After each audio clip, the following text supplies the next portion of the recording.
let's just think a second about deforestation. Deforestation is a fairly predictable process. 75%, here we're looking at the Amazon basin, the biggest forest in the world, tropical forest in the world. We can say pretty much where clearing is going to take place, what that's going to look like, what are the chief drivers of that clearing. We know that 75% takes place within 50 kilometers of a paved road. One of the co-authors of this paper is right there, Lisa Curran, who's a professor. Yeah, I mean you, Lisa. We published this simulation back in 2006 for the Amazon basin. There's another set of activities I referred to, though, just to try to give you a picture of what some of these like.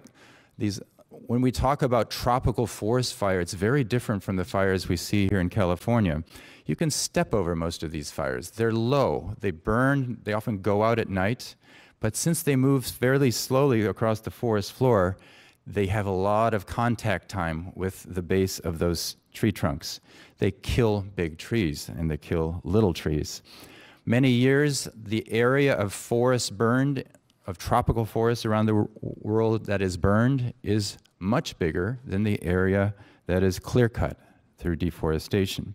Really big, important source of emissions and something that can be managed. If you keep forests out of fire out of these forests, they don't burn. Another incredibly important source of emissions is logging, selective logging. This is usually going after anywhere from 1 to maybe 15 species in forest ecosystems that usually have a couple hundred species per hectare. These incredibly species-rich forests look nothing like the forests of the Sierra Nevada that have a few majestic conifers. But when you punch holes in the forest to pull out those logs, you create openings, a lot of tree damage, a lot of emissions, fire, the likelihood of fire increases.